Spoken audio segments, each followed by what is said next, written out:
Conservative home. Do you think that this is a winning policy?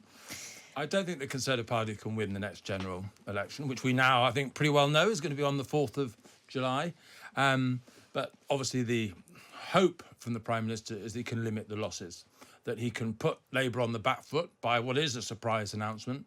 I hope that they've got a manifesto lined up, which will finally show what Rishi Sunak would do with the parliamentary majority, because we've been on air before and I said, someone even who follows the Conservative Party as closely as I do, I don't really know what he'd do if he won a majority. But if the Tories can lay out some sort of vision for the country, that will help.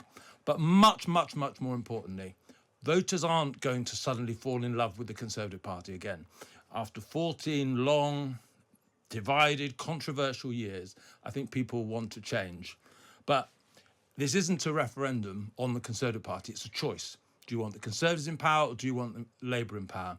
And I think it's going to be, I'm sorry to say this, because lots of listeners will be groaning at the prospect, it's going to be a very negative election, I think. The Tories are going to throw the kitchen sink at Labour with basically a better the devil you know campaign. We know you kind of don't like us, but can you afford a Labour government? Whether it will succeed or not, I don't know, but I imagine that's going to be the absolute tone of the next 6 weeks. I mean, it does feel, if we are going to accept that the election is on July the 4th, it's a bit of a kind of, let's just cut our losses announcement.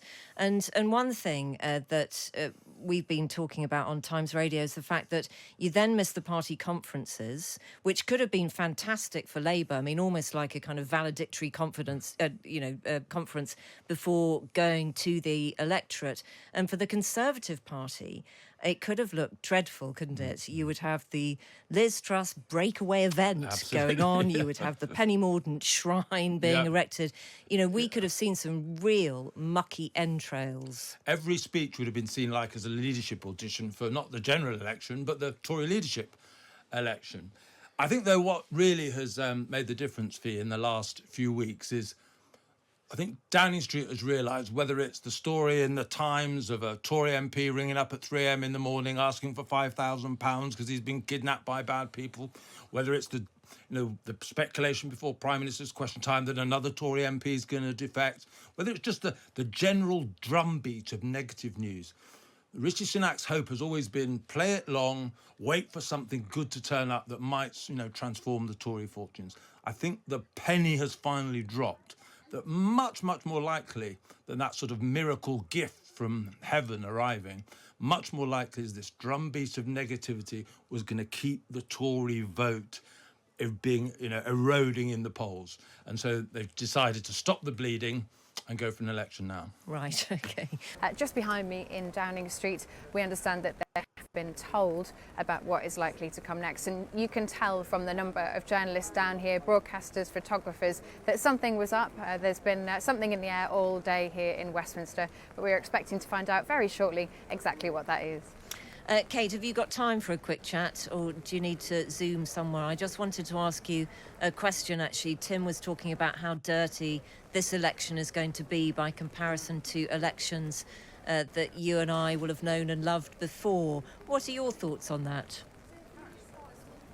Yeah, look, I think it's going to be a very difficult election for the Conservatives to fight, and that is largely because they are so far behind in the polls. I mean, if you look at recent polling, 20 points is a long way between the two. Now, we may well see those polls narrow a little bit in the coming weeks, but it is going to be a really difficult fight back for the Conservatives. We were just talking before, weren't we, about the local elections and quite how bad things were for the Tories at that moment in time. That really isn't that far away. It wasn't that long ago, rather.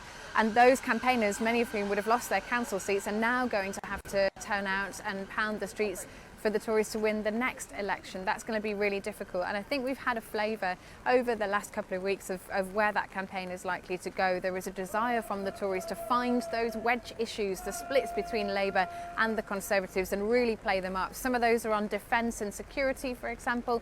Others are likely to be on immigration and those so-called kind of cultural issues, the culture war issues that we've seen both parties talk about in recent weeks. I think from Labour's perspective, they want to try and do as much as they can to avoid getting down to that level. But it would be very difficult in an election campaign when both sides really, clearly have a lot to lose. I think for the Conservatives it's going to be a very difficult and emotional one. Absolutely, and the promise of a very sincere and profound changing political landscape, not least for some of the big guns. There was a recent, was it a YouGov poll that estimated that 11 cabinet ministers might not actually be able to keep hold of their jobs. And when you consider it like that, you think, okay, right, the gloves are going to be off, aren't they? Yeah, they really will be. And I think, it's worth just pointing out here as well that there are a number of quite senior MPs, Conservative MPs for the most part, who will not be standing again in this election campaign. So there will be candidates standing in those seats who will be there working for the first time. And the mood in Parliament over recent weeks and months has not been great.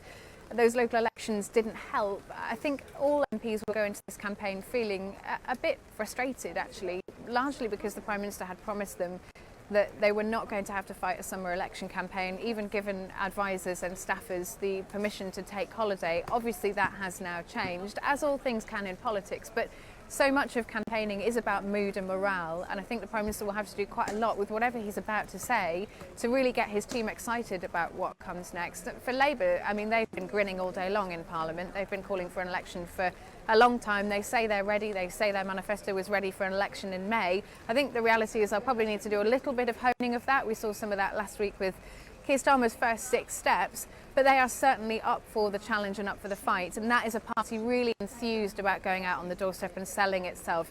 Everything can change in election campaigns, but I think, as I said at the start, it's a very difficult hill to climb for the Tories. Whatever happens in this general election, it will be a record breaker. Either Labour will come back from the biggest kind of far behind as anyone's ever been to win an election, or the Tories will win a record term. So yeah, it's going to be a fascinating campaign. Can I just make one tiny comment on the optics this afternoon, Kate? They could not be worse. We can hear the rain on your umbrella. I've got you envisioned here in the studio. I mean, it is damp in London. It is nasty. It's gone a bit cold again. If it were a Greek tragedy, you would sense that the portents and the entrails were terribly bad. Yeah, although I'm fairly happy. I've got my raincoat on, which you can see, but maybe our listeners can't. But look, I think the reality is, for Rishi Sunak, there will have been a calculation that today's economic news was the moment to go for it. It is also, though, a fair recognition that at the end of the day, things are probably unlikely to get much better.